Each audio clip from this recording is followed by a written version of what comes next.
Assalamualaikum warahmatullahi wabarakatuh. Perkenalkan, nama saya Cindy Huljana Damanik dengan nomor NIM 1203111123.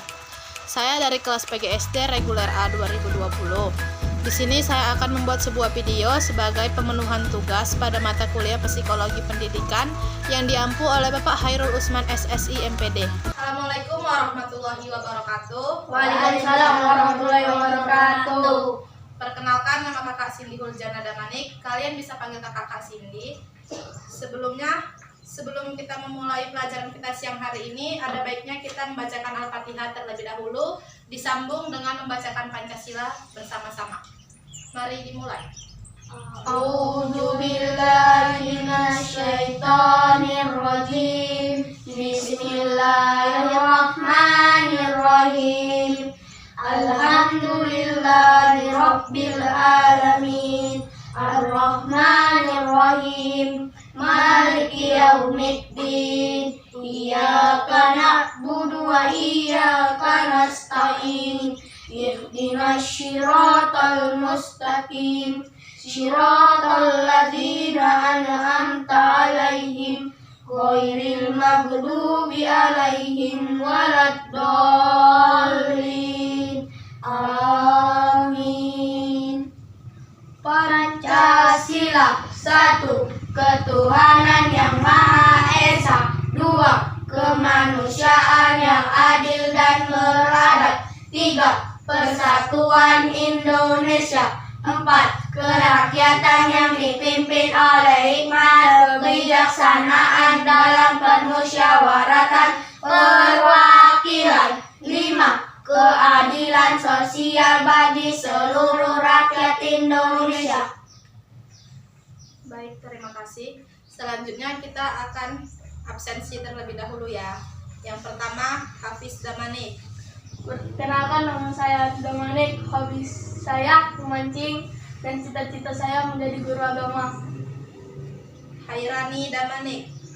Perkenalkan, nama saya Hairani Damanik.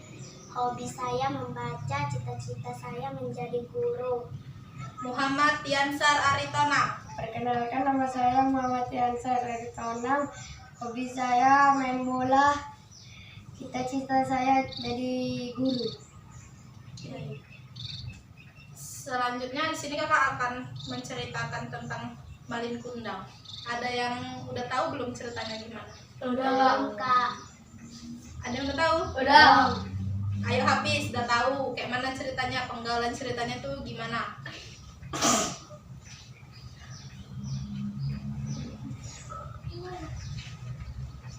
Kayak mana Hafiz? Bisa nggak? Nggak bisa, Kak. Yaudah, di sini kakak ceritakan ya. Malin Kundang. Pada zaman dahulu di daerah Sumatera Barat, hiduplah sebuah keluarga, ialah Malin Kundang dan ibunya yang seorang janda, dikarenakan ayahnya telah meninggal sejak merantau keluar daerah pada saat Malin masih bayi. Malin merupakan anak yang nakal pada saat itu. Suatu hari, saat ia sedang mengejar-ngejar ayam, ia tersandung batu dan menyebabkan tangan kanannya luka, dan luka itu tidak hilang hingga ia dewasa. Setelah dewasa, Malin Kundang tidak tega melihat ibunya yang seorang janda yang setiap harinya harus bekerja keras. Akhirnya Malin mendapatkan ide untuk pergi merantau ke luar pulau. Pada awalnya, ibu Malin tidak setuju karena mengingat bahwa suaminya meninggal dan tak pulang-pulang dari tempatnya merantau. Namun, pada akhirnya ibunya pun merestui keberangkatan Malin untuk pergi merantau. Setelah beberapa lama, di seberang sana Malin Kundang menjadi seorang pemuda yang kaya raya dan menikah dengan seorang wanita yang cantik. Suatu ketika, Malin Kundang dan istrinya pergi ke kampung halaman Malin Kundang. Dan disitulah Malin kembali bertemu dengan ibunya. Dan saat ibunya memanggil Malin sebagai anaknya, istrinya sangat terkejut karena Malin berkata kepadanya bahwa dia sudah tidak memiliki orang tua. Dan saat istrinya bertanya padanya, dia malah tidak mengakui ibunya dan malah menghinanya. Saat itulah ibu Malin Kundang merasa sakit hati karena anaknya tidak mengakuinya dan malah menghinanya. Istrinya berusaha mengingatkan dan menyuruh Malin untuk meminta maaf kepada ibunya. Namun Malin tidak melakukannya. Ibunya semakin sakit hati dan mengutuk Malin menjadi batu. Lalu datanglah petir dan tubuh Malin semakin ke bawah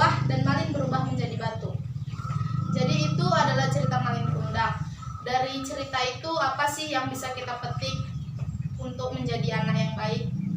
Apa pesan moral yang ada di cerita itu? Ada yang tahu? Malin Kundang adalah anak yang durhaka kepada orang tua. Jadi karena Malin Kundang anak yang durhaka, jadi kita sebaiknya sebagai seorang anak kita tidak boleh durhaka kepada orang tua, karena itu adalah termasuk salah satu dosa dan itu salah satu perbuatan yang dilarang oleh Allah SWT. Di sini kakak mau tanya sama kalian, kenapa sih kita nggak boleh gitu durhaka sama orang tua? Kata surga itu di telapak kaki. Bagus Ansar. Ya kita itu nggak boleh ya kan kalau kita durhaka sama orang tua, apalagi ibu ya kan, karena surga kita itu ada di telapak kaki ibu, dan ibu yang telah melahirkan kita, mengandung kita, dia susah payah mengandung kita gitu kan, jadi nggak boleh kita durhaka. Sedangkan sama ayah kita capek kerja banting tulang, kita jadi nggak boleh durhaka sama mereka.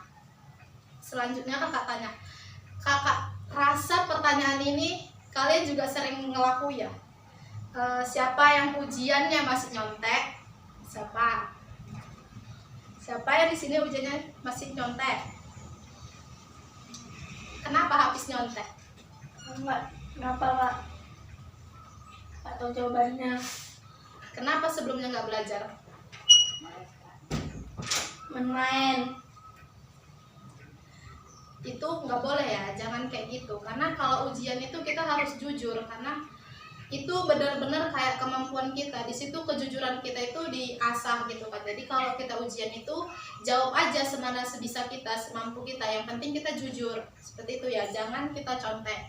Jangan itu lagi habis. Enggak. Pertanyaan terakhir, saat kalian main-main, kalau ada teman kalian yang jatuh dari sepeda, kalian gimana reaksinya? Ketawain Kak. Habis kamu bandel banget.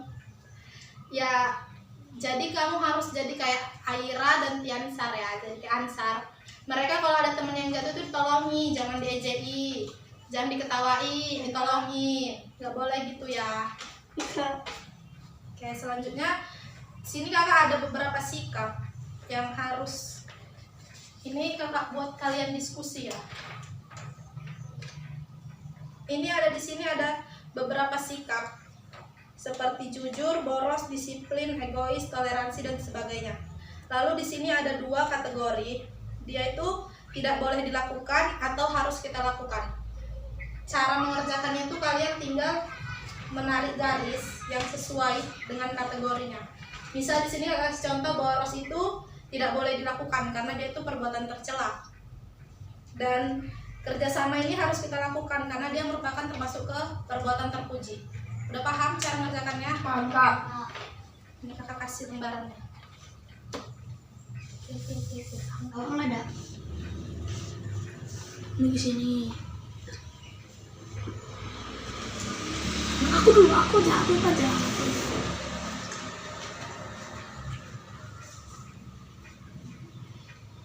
Dulu. Jujur, terpuji. Oh iya. Tercela.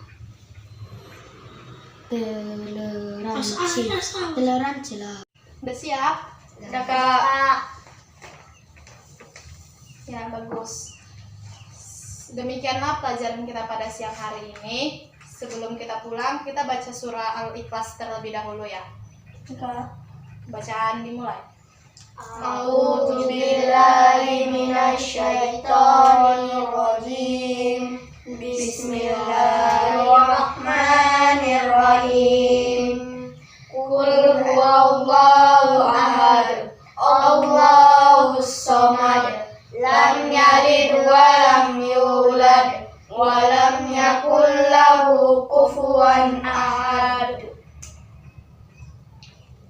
Kakak tutup ya pelajaran kita pada siang hari ini. Assalamualaikum warahmatullahi wabarakatuh. Waalaikumsalam warahmatullahi wabarakatuh. Berdasarkan kegiatan yang telah saya lakukan dalam video tersebut, maka dapat saya simpulkan bahwa saya menggunakan gaya bahasa aktif, jenis komunikasi aktif yang melibatkan peserta didik dalam proses tanya jawab. Kemudian, saya mengembangkan pendidikan karakter melalui metode percakapan, bercerita, dan diskusi. Sebelum memulai kegiatan, saya membiasakan peserta didik untuk berdoa terlebih dahulu untuk menanamkan sikap religius kepada diri mereka. Lalu saya memerintahkan untuk membaca Pancasila sebagai penanaman rasa nasionalisme kepada peserta didik. Lalu di tengah-tengah kegiatan saya menceritakan kisah Malin Kundang, di mana menurut saya metode bercerita cocok di kalangan anak sekolah dasar karena mereka lebih menyerap pesan moral berdasarkan cerita-cerita yang mereka dengarkan. Maka dari itu, sebaiknya kita menceritakan hal-hal yang memiliki pesan moral yang baik yang dapat mereka tiru untuk kehidupannya sehari-hari. Lalu yang kedua ada metode percakapan. Di situ saya melakukan komunikasi dua arah, di mana saya memberikan beberapa pertanyaan dan mereka menjawab. Dengan metode tersebut, saya mengharapkan keberanian mereka untuk mengajukan sebuah opini dan keberanian untuk berbicara mengenai pendapat mereka masing-masing. Dan metode diskusi saya tampilkan guna untuk melatih mereka dalam menyelesaikan permasalahan secara bersama-sama. Sekianlah video yang dapat saya buat. Semoga bermanfaat bagi kita semua. Terima kasih kepada yang telah menonton. Dan saya akhiri, wabillahi taufiq wal hidayah. Wassalamualaikum warahmatullahi wabarakatuh.